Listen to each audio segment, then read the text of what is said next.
Hi guys, అందరూ ఎలా ఉన్నారు? ఈరోజు అయితే సరికొత్త నోటిఫికేషన్ తోటి వచ్చాను. ఇదేంటంటే ఎంబీబీఎస్ డాక్టర్స్ కోసము. ఇదేంటంటే ఒక గవర్నమెంట్ జాబ్ నోటిఫికేషను.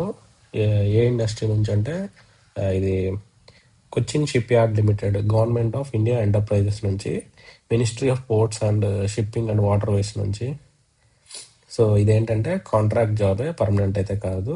ఎప్పుడు వచ్చిందంటే 2 మార్చిని వచ్చింది. దీనికి ఎలా సెలెక్ట్ చేస్తారంటే వాకిన్ ద్వారా సెలెక్ట్ చేస్తారు. తర్వాత ఎడ్యుకేషనల్ క్వాలిఫికేషన్స్ ఏంటంటే ఎంబీబీఎస్ ఉండాలి, రిజిస్ట్రేషన్ ఉండాలి, మలయాళం కూడా ఉండాలంట. తర్వాత ఎక్స్పీరియన్స్కి వచ్చేసరికి minimum 2 years of post internship, either government అయినా, పబ్లిక్ సెక్టర్ అయినా, ఆర్మ్డ్ ఫోర్సెస్ అయినా, ఈఎస్ఐ అయినా, ప్రైవేట్ హాస్పిటల్స్ అయినా. సో ఎవరైనా ఎక్స్పీరియన్స్ ఉంటే చాలు. వాళ్ళకి ఏం కావాలంటే ఇండస్ట్రియల్, ఫ్యాక్టరీ, పబ్లిక్ సర్వీసెస్లో ఉంటే వాళ్ళకి కావాల్సిన జాబ్ రిక్వైర్మెంట్స్ లాగా అని చెప్తున్నారు. తర్వాత ఎమర్జెన్సీస్లలో, లేకపోతే occupational health, AFIH, diploma in industrial health, women health exposure, లేకపోతే మెడికల్ ఆడిట్స్ ఇట్లాంటివి చేసేటోళ్ళు వాళ్ళకి డిజైరబుల్ అంట.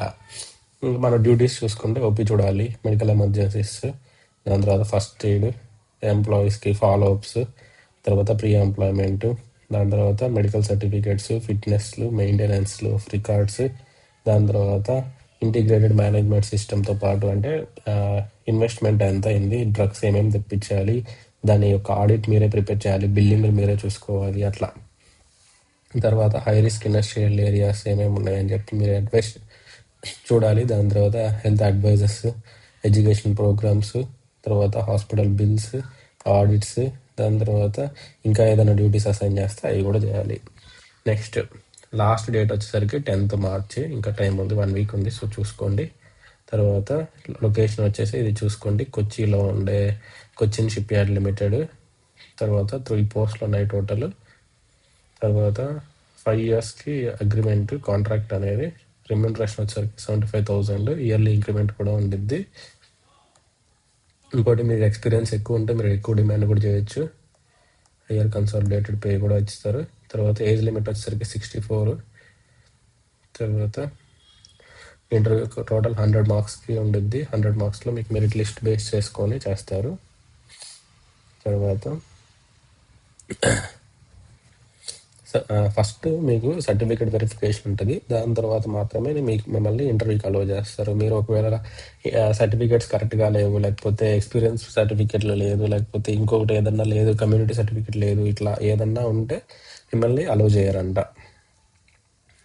తర్వాత ఇదేంటంటే వాకిన్ మాత్రమే. మీరు ఆన్లైన్లో సబ్మిట్ చేస్తాము, లేకపోతే మెయిల్ చేస్తాము, లేకపోతే పోస్ట్ చేస్తామంటే మీ అప్లికేషన్ అనేది రిజెక్ట్ అవుతుంది. తర్వాత అప్లికేషన్ ఫామ్ అనేది ఈ వెబ్సైట్లో నేను లింక్లో ఇస్తాను. ఆ లింక్లోనే మీకు అప్లికేషన్ ఫామ్ కూడా ఉంటుంది. నోటిఫికేషన్ ఎక్కడైతే ఉంటుందో దానిపైన అప్లికేషన్ ఫామ్ కూడా ఉంటుంది. అదంతా ఫిల్ చేసుకొని మీరు తీసుకొని వెళ్ళాలి. తర్వాత మీరు ఒరిజినల్ సర్టిఫికేట్స్ కూడా తీసుకొని పోవాలి. తర్వాత ఏమున్నాయి, సర్టిఫికేట్ వెరిఫికేషన్ అయిపోయిన వాళ్ళకి ఇంటర్వ్యూకి వెళ్తారు. దాని తర్వాత సెలక్షన్ అయినారా లేదా అని చెప్పి చెప్తారు.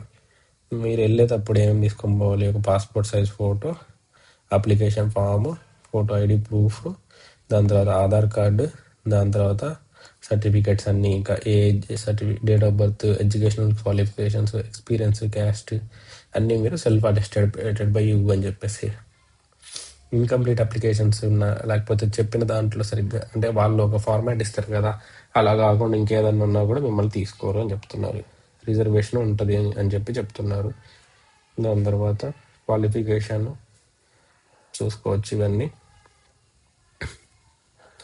ఎక్స్పీరియన్స్ వచ్చేసరికి నాకు చెప్పినట్లు 2 years అనేది ఉంటే ప్రిఫరెన్సెస్ అనేది ఉంటుంది. మీరు ఆ ఎక్స్పీరియన్స్కి ఎలా అంటే, మీకు ఒకవేళ ఎక్స్పీరియన్స్ సర్టిఫికేట్ లేదనుకో, మీరు ఐదర్ అపాయింట్మెంట్ ఆర్డర్ అయినా తీసుకెళ్ళచ్చు, లేకపోతే లేటెస్ట్ అంటే లాస్ట్ మంత్ పే స్లిప్ అయినా తీసుకొని వెళ్ళచ్చు, లేకపోతే బ్యాంక్ స్టేట్మెంట్లు కూడా యాక్సెప్ట్ చేస్తారు కొన్ని చోట్ల అయితే.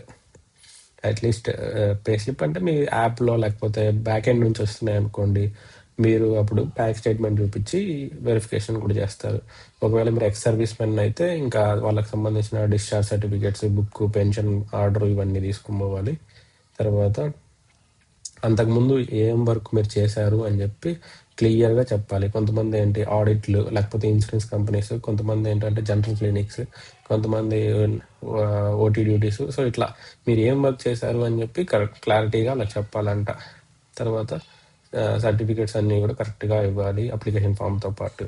ఇంకా జనరల్ కండిషన్స్కి వస్తే ఇవన్నీ ఎక్స్ సర్వీస్ మెన్కి. తర్వాత మీకు ఏదన్నా డౌట్ ఉంటే ఈ మెయిల్కి అదే ఆ, వాళ్ళకి మెయిల్ చేస్తే మీ డౌట్ని వాళ్ళు క్లారిఫై చేస్తారు.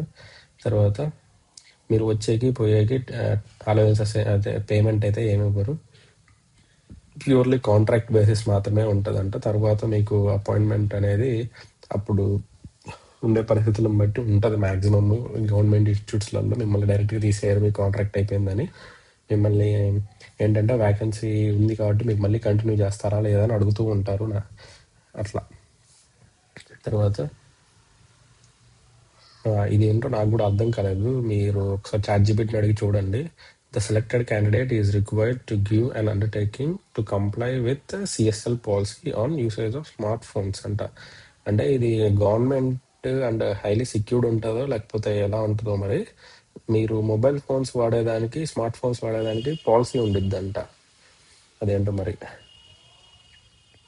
తర్వాత షార్ట్ లిస్ట్ అయిన వాళ్ళు అపాయింట్మెంట్ ఇస్తారు. దాని తర్వాత మెడికల్ ఎగ్జామినేషన్ ఉంటుంది. ఆ మెడికల్ ఎగ్జామినేషన్లో మీరు క్వాలిఫై అయితే మాత్రమే అప్పుడు మిమ్మల్ని తీసుకుంటారు.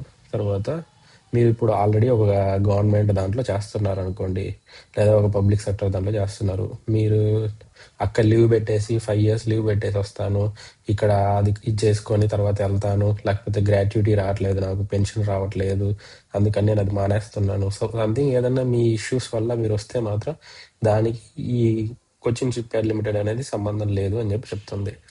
ఇంకొకటి, షార్ట్ లిస్ట్ అయిన వాళ్ళల్లో ఎవరో ఒకళ్ళు పీజీ సీట్ వచ్చిందనో లేకపోతే ఇంకొక మంచి జాబ్ వచ్చిందనో వెళ్ళిపోయారు అనుకోండి. ఒక వేకెన్సీ ఉందనుకో, ఆ వేకెన్సీకి మిగతా ర్యాంక్ లిస్ట్ ఉండిద్ది కదా, అది 18 months వరకు, అంటే 1.5 year వరకు అట్లే ఉంచుతారంట.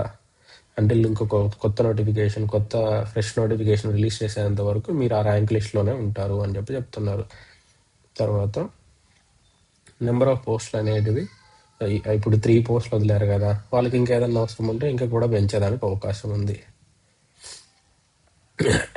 తర్వాత మీరు ఇంటర్వ్యూకి వచ్చేటప్పుడు మీ వాటర్ బాటిల్, తర్వాత లైట్ రిఫ్రెష్మెంట్స్ లేదా స్నాక్స్ అలాంటివి కూడా మీరే తెచ్చుకోవాలంట, అది ఏంటో మరి. తర్వాత దీనికి ఫీజు అయితే ఏం లేదు. So that's it guys. Thank you for watching the video.